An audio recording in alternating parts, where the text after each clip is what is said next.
नमस्कार दोस्तों, स्वागत है आपका आज के मुख्य समाचार में, जिसमें सबसे पहली बड़ी खबर में जिक्र बिहार के विधानसभा चुनाव का, जहां पर मोदी की रैली से पहले तेजस्वी ने कराई बोलती बंद और दाग दिए कुछ चुभते सवाल। इसी के साथ दूसरी बड़ी खबर में आपको बताएंगे कि तेजस्वी ने एक बार फिर सीएम नीतीश पर साधा हमला, कहा जनता कर रही है उन्हें रिटायर। और तीसरी बड़ी खबर में जिक्र होगा कि मध्य प्रदेश में सिंधिया पर लगा कांग्रेस एमएलए को 50 करोड़ और मंत्री पद ऑफर करने का आरोप। दिग्विजय बोले कि भारतीय जनता पार्टी को का जवाब देना चाहिए। तो दोस्तों, हर एक खबर की गहराई में आपको ले जाएंगे, लेकिन उससे पहले अगर आपको भी ऐसा लगता है कि 2020 के बिहार विधानसभा चुनाव में नीतीश कुमार की विदाई तय है, तो आप अभी इस वीडियो को लाइक कीजिए और इस लाल बटन को दबा के इस चैनल को फ्री में सब्सक्राइब करके घंटी बजाकर कमेंट में लिखिए जय हिंद। दोस्तों, रुक करते तमाम बड़ी खबरों की तरफ। बिहार में मोदी की रैली से पहले तेजस्वी यादव ने छोड़े कई तीर, पीएम से पूछे ये चुभते सवाल। जी हां दोस्तों, बिहार में दूसरे चरण के मतदान के लिए आज पीएम मोदी कई चुनावी रैलियों को संबोधित करने वाले हैं। मोदी के बिहार आने और चुनावी सभाओं को संबोधित करने से पहले महागठबंधन के नेता तेजस्वी यादव ने उनसे कई तीखे सवाल किए हैं। तेजस्वी यादव ने पीएम से उम्मीद भी जताई कि वह उनके सवालों को जरूर जवाब देंगे। आज बिहार में प्रधानमंत्री नरेंद्र मोदी की होने वाली 4 रैलियों से पहले तेजस्वी यादव ने एक के बाद एक ट्वीट किए और पीएम मोदी से कई सवाल कर डाले। तेजस्वी ने अपने एक सवाल में नीति आयोग की रिपोर्ट का हवाला देते हुए शिक्षा, स्वास्थ्य और विकास के मुद्दे पर पीएम मोदी को घेरा है। तेजस्वी यादव ने अपना पहला ट्वीट करते हुए लिखा, माननीय प्रधानमंत्री जी के बिहार दौरे से पहले उनसे बिहार की बेहतरी और विकास से जुड़े निम्नलिखित सवाल पूछना चाहता हूं, क्योंकि उनके अधीन नीति आयोग की रिपोर्ट अनुसार बिहार शिक्षा, स्वास्थ्य के सभी मानकों और सतत विकास सूचकांक में सबसे फिसड्डी राज्य है। तेजस्वी यादव ने दूसरे ट्वीट में लिखा, आदरणीय प्रधानमंत्री जी, चूंकि आज बिहार के चुनावी दौरे पर आ रहे हैं, तो बिहार वासियों को आशा ही नहीं पूर्ण विश्वास है कि वो सकारात्मकता के साथ केवल और केवल बिहार और बिहार वासियों के जीवन व बेहतरी से संबंधित ज्वलंत मुद्दों, समस्याओं और उनके कार्यकाल में हुए निवारण पर अपना मंतव्य रखेंगे।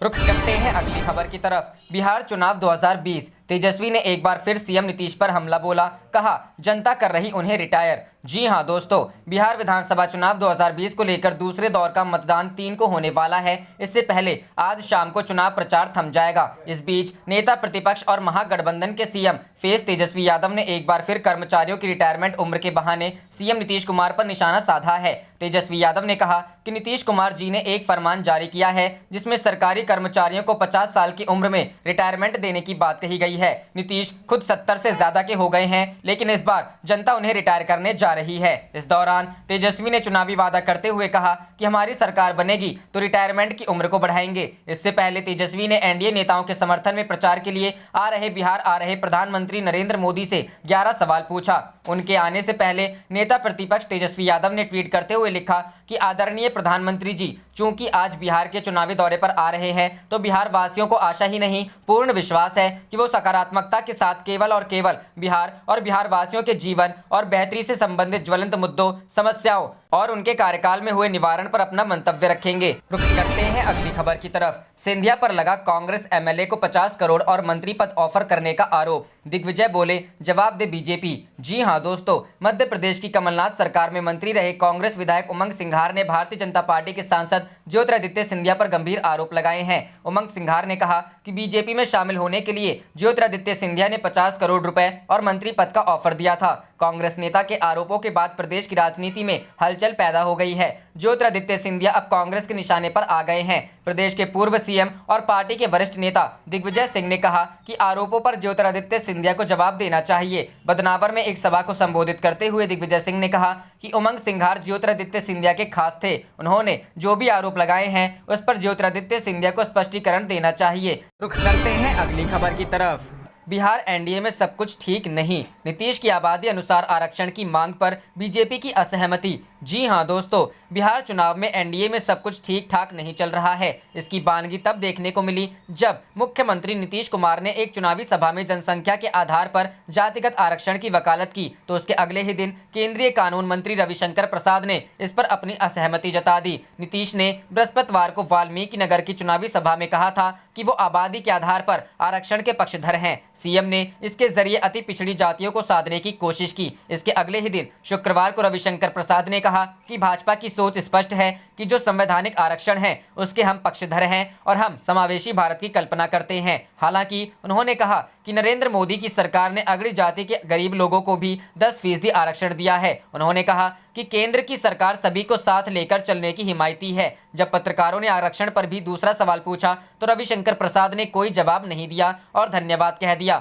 दरअसल आरक्षण के सवाल पर बीजेपी को अगड़ी जाति के नाराज होने की आशंका है। मुख्यमंत्री और जेडीयू अध्यक्ष नीतीश कुमार ने दूसरे चरण के मतदान से पहले आबादी के हिसाब से आरक्षण देने की बात कहकर न सिर्फ बड़ा और गठबंधन दल असहमति वाला बयान दिया है, बल्कि उन्होंने चुनाव में बड़ा दांव खेला है। उन्होंने कहा कि जहां तक जनसंख्या का सवाल है तो वह जनगणना के बाद ही तय होगा, वह मेरे साथ हाथ में नहीं है। इसके बाद उन्होंने कहा आरक्षण जनसंख्या के हिसाब से ही मिलना चाहिए और इसमें कोई दो राय नहीं है, हम तो चाहते हैं। उन्होंने कहा कि जिस समुदाय की जितनी आबादी है उसे उसी हिसाब से आरक्षण का लाभ मिलना चाहिए। सीएम ने कहा कि आप लोगों ने मुझे पहले भी काम करने का अवसर दिया है और आगे भी काम करने का मौका देंगे तो हम विकास कार्य जारी रखेंगे। बता दें, बीजेपी दलितों पिछड़ों को जातिगत आरक्षण देने की पक्षधर ही नहीं रही है।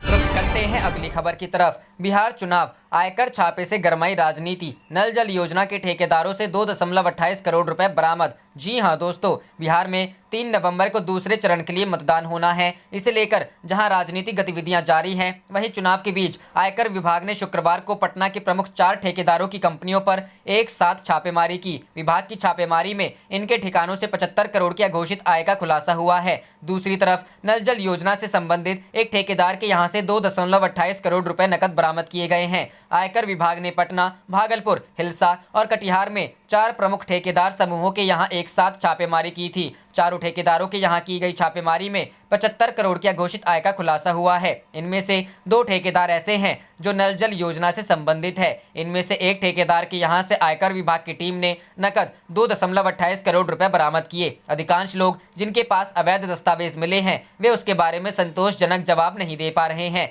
इस छापेमारी को लेकर जहां विपक्ष ने सरकार को घेरा है, वहीं एनडीए नेता का कहना है कि वो तथ्यों की जानकारी ले रहे हैं। भाजपा नेता भूपेंद्र यादव का कहना है कि पूरी पारदर्शिता के साथ नीतीश कुमार के नेतृत्व में सरकार चल रही है। वहीं केंद्रीय प्रत्यक्ष कर बोर्ड ने एक बयान में कहा, चारों समूह सामग्री एवं मजदूर की आपूर्ति में ज्यादा खर्च दिखाकर कर से बचते हुए पाए गए। अभी तक की छापेमारी में 75 करोड़ रुपए की घोषित आय का पता चला है। सीबीडीटी आयकर विभाग के लिए प्रशासनिक प्राधिकार है। सीबीडीटी ने बताया कि छापेमारी के दौरान 3.21 करोड़ रुपए नकद जब्त किए गए, जबकि 30 करोड़ रुपए की सावधि जमा पर रोक के आदेश दिए गए हैं। बयान में बताया गया है कि 16 करोड़ रुपए की संपत्ति पर भी रोक लगाई गई है। सीबीडीटी ने कहा कि एक मामले में इसने पाया कि विभिन्न पार्टियों को बिना किसी सेवा या आपूर्ति के साक्ष्य के भुगतान किए गए हैं। आयकर विभाग ने भागलपुर के ठेकेदार लल्लन कुमार और उनके भाई सुमन कुमार के यहां से अब तक 82 लाख रुपए नकदी बरामद की है। दोनों भाइयों के यहां से कई एकड़ जमीन खरीदने के सबूत भी मिले हैं।